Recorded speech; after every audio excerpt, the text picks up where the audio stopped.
We are in X-Force 15, and this is Deadpool versus Cable, and only one will walk away.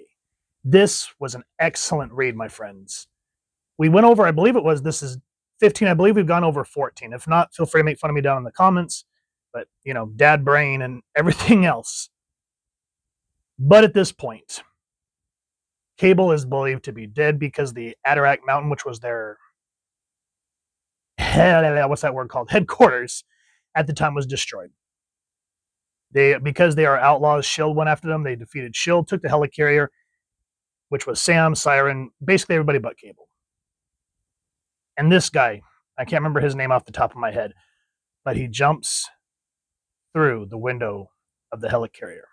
Now, before we start going into the pain, this is Fabian Nicieza writing, Chris Eliopoulos doing the lettering, Joe Rosas doing the colors, Al Milgrom's the guest inker.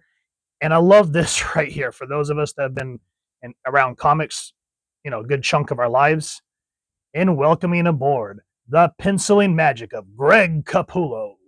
So I think this isn't Scott Snyder's, 2000s. This was what? October 1992. And I gotta say, man, I love Greg Capullo's art. Don't get me wrong. But man, do I miss seeing it in like pre-digital era. Like this is this was around the time 92 where they were starting to introduce digital artwork, but a majority of everything was still traditional. Now it says, aboard a hijacked S.H.I.E.L.D. Interjection personal assault carrier. The immortal mutant known as Crule makes his move against the outlaw X-Force team, or one member in particular, Sam Girthy. Today, boy, highlord, you die. And so, Crule is, an external. In this arc, it irks my Girk that they essentially abandoned it. I mean, they got as far as, I think, Sam accepting it and Tabitha asking how this was going to affect their relationship. But dadgummit, I wish they really would have kept with it, because it just would have been interesting. Because, I mean, for crap's sake, back in I can't remember the name of it, but it was like the major crossover with X-Men and New Mutants, where Loki kidnapped them all, and the New Mutants get stranded in Asgard, essentially, for like a good chunk.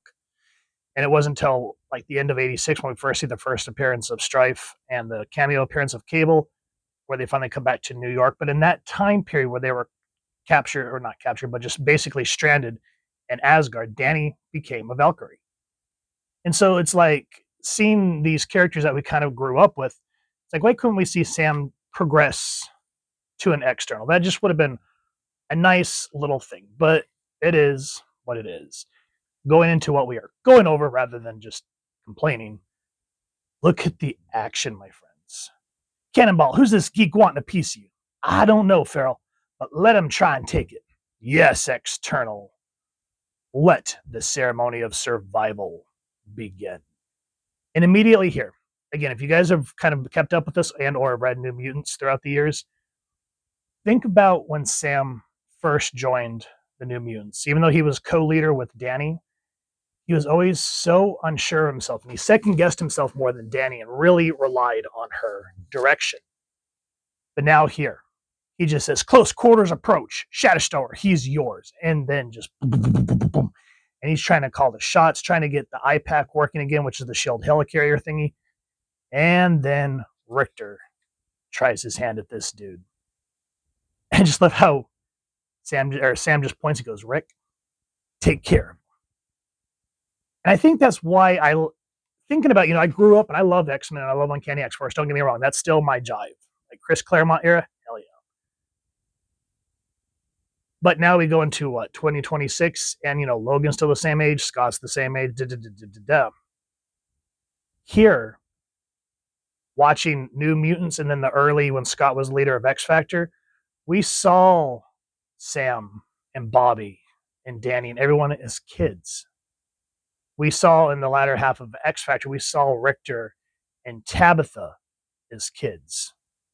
And in this one, we're finally starting to see them grow up. And they still want to do Xavier's dream, but because they felt abandoned by Xavier and then felt betrayed by Magneto, and seeing how Cable's from, you know, I don't think at this point they don't know that he's from the future, but they see what Cable is trying to do. And that's why they join them, and they feel kind of like outlaws at this point.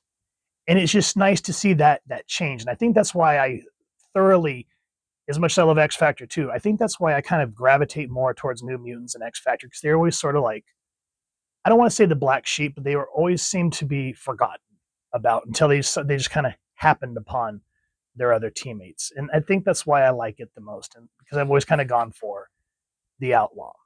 Now, last issue, we found out that Cable wasn't dead. And on top of that, if you guys haven't been keeping up, we find out, because he goes into the under the subterranean depths of Tolliver's castle to finally put an end to this guy. And he sees the real Domino chained up. Spoiler alert. And so that's why when you go back in terms of collectors here in the real world, when we see New Mutants 98, that's not the real first appearance of Domino, because that's not Dabino. That's not Domino. That is, oh crap, what's Vanessa's mutant name? I can't remember off the top of my head.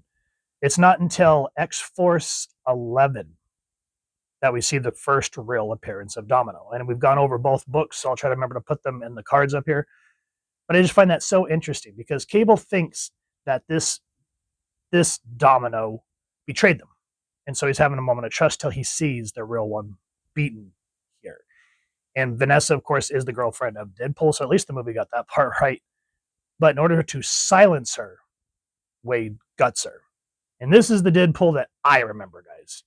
And that's why I try not to be mean, but that's why I kind of harp on modern Deadpool, where he's like, look at me, I'm riding a unicorn and I'm eating a taco and I'm just so hilarious. That's not Wade. Wade, to me, is like a very farked up version of Spider-Man. And what do I mean by that? Back when Spider-Man was first introduced, during like Stan Lee, going into 70s, 80s, etc., so forth, he was kind of a jackass. And not like, I mean, he's always been that great power, great responsibility, but he wasn't hesitant like we've seen in movies and modern iterations. Like when Flash would make fun of him, he would come back with a quip. And whenever he'd fight villains, he still kind of does it, but he would beat them and quip. And so people were always like, Spider-Man, can you shut up? And that's how Deadpool was. But as where Spider-Man wants to save lives and try to not kill anyone, Wade doesn't care. And so that's what I mean by a farked up version of Spider-Man. He goes, get with the program, Cable. You've been hanging out with my babe Vanessa for months, while the real Domino's been a guest of Mr. Tolliver. Oh, yes, my dear Nathan, yes. At last, after all these years, after the games, you were here, and you were mine. Deadpool, kill the forever cancer. Kill him now. And then the farked up Spider-Man. Cable's like, is that it? A pleasure, as well as a paycheck. Ching, ching.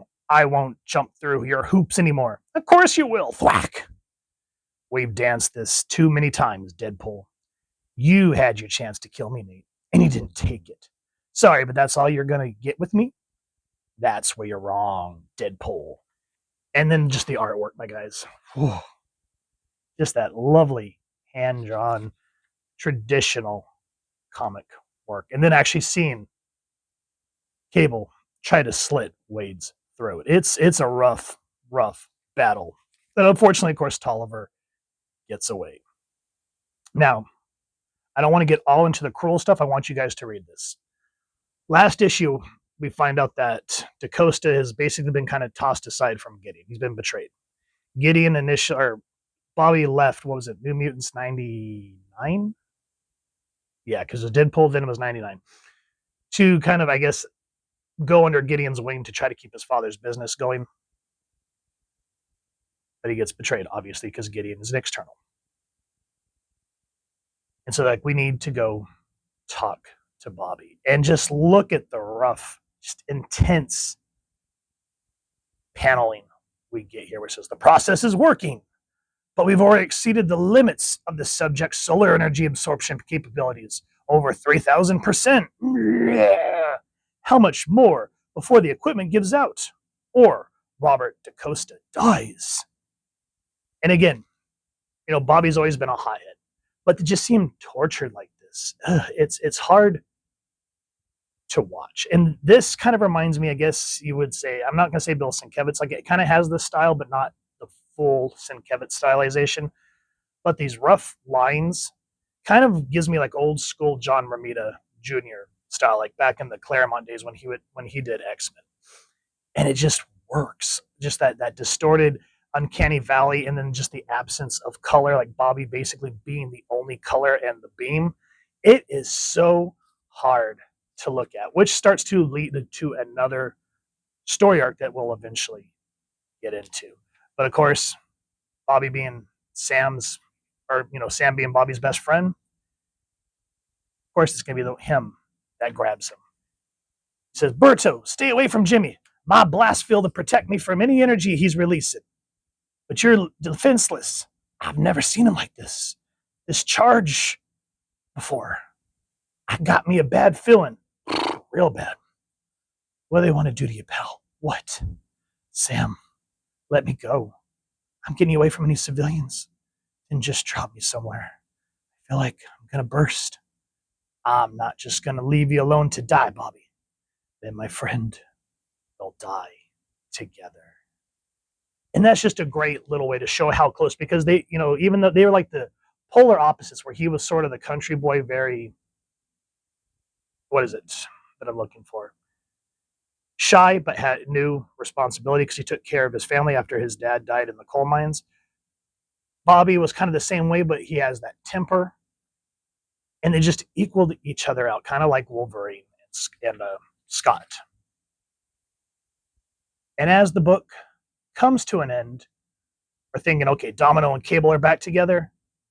But unfortunately, that is not what fate has in store. And it is up to Domino to find the rest of X-Force. So guys, if you want a book that has a lot of emotional beats where you're just kind of like, and it hits you so freaking hard, and artwork that just pummels you in the face like Sam's Blast Force, issue 15 is definitely up your alley.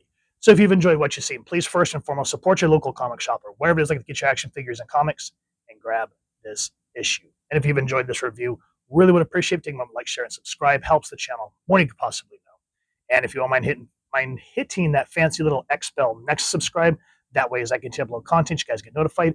Come to the channel, and I'll make sure to leave the links to the socials down in the description.